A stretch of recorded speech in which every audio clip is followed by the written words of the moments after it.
Hello team, welcome to another ATP Geopolitics video with myself, Jonathan MSP. Ukraine war military news update for the 12th of July 2024. Let's get straight to the front end, which is Biden announcing a $225 million aid package to Ukraine from the US. Includes one Patriot battery, which is interesting. That must be quite a low-cost battery if that is included within the $225 million, which one presumes. They are new, about $500 million, is it, for the battery? And then the rest of the money is made up with the cost of the missile. So usually like $1 billion for the whole package, but just for the battery there, obviously coming in fairly cheap. Must be quite an old one, I would have thought. Munitions from NASAMS, Stinger anti-aircraft missiles. So they are the man-pad, or the ones that fit on the back of the Humvees as what's called the Avenger. Ammunition for HIMARS, 155mm and 105mm artillery round, tow equipment and missiles. So those are missiles for the missile system on top of the Bradley. Javelin and AT-4 anti-armor systems, small arms munitions, demolitions, munitions and spare parts and other ancillary equipment. So that is really good news that that's on the way to Ukraine. Australia's Defence Department announced 250 million Australian dollars. That's 168 million US dollars. In military assistance for Ukraine on July the 11th. Look, it's going to be a pretty good package, I think. It's the largest one. What does it say? The largest package of aid the country has ever provided since the beginning of the full-scale war. Bloody good. Delivery of highly capable air defence capabilities and air-to-ground precision munitions represents Australia's largest single support package for Ukraine, said Deputy Prime Minister and Defence Minister Richard Marles. Good lad. All right, mate. Nice. Right, moving on. Good stuff from Australia, obviously. Sweden joins the Cooperation of Unmanned Aerial Vehicles for Ukraine, the Drone Coalition, better known as the International Drone Coalition.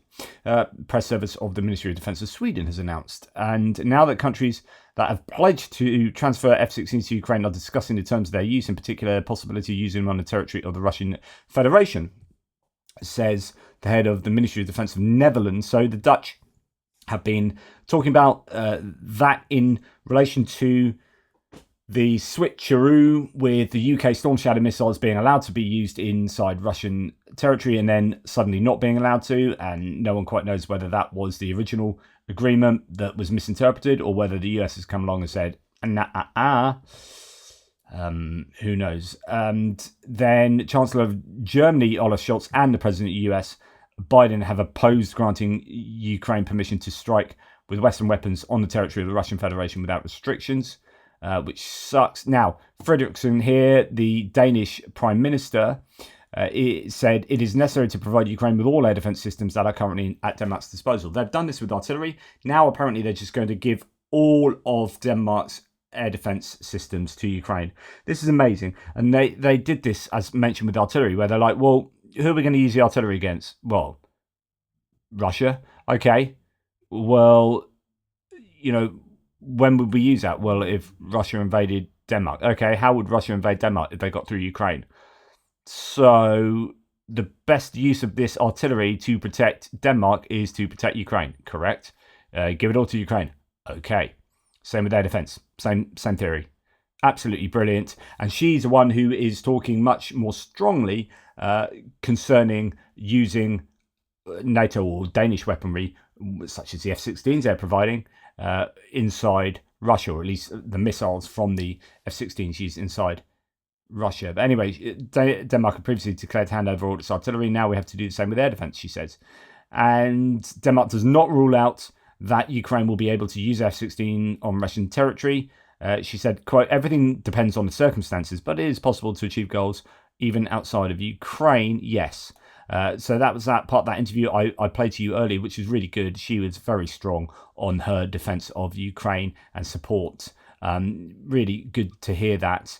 Someone was saying earlier, like, why is it all the female prime ministers or presidents or whatever in Europe are like the strongest on support for Ukraine? I don't know if there's a correlation there.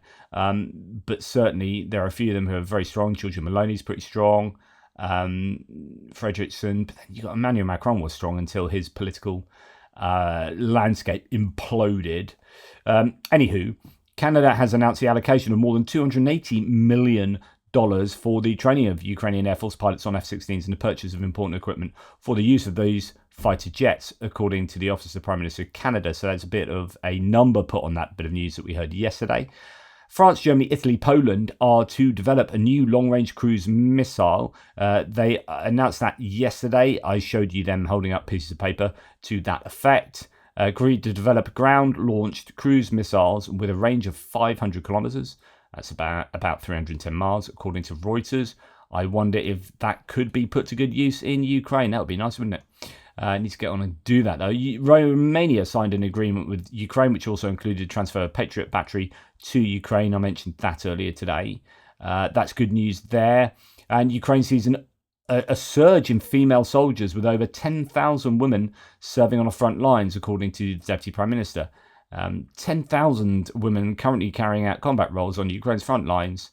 The total marks a significant increase in the number of women serving active combat roles, which was 5,000 during the first year of the full-scale invasion. So that's what you would expect from a country that is, struggling to get boots on the ground there. Now, very quick one today, because where do we get to now? Well, it turns out that the Ukrainians are using surface-to-air fish. And this is, don't throw at me with a wet fish. In true, almost Monty Python style, we have a fish taking out a drone, or at least, it gave the drone pause for thought. And bosh, take that in the face. See you later, drone. Bothering these fishermen. And they do exactly the right thing, which is target that bad boy with a fish. Now, I hope that those fishermen survived, since they are just fishing, right? Indeed, if you want a close-up, that is the fish.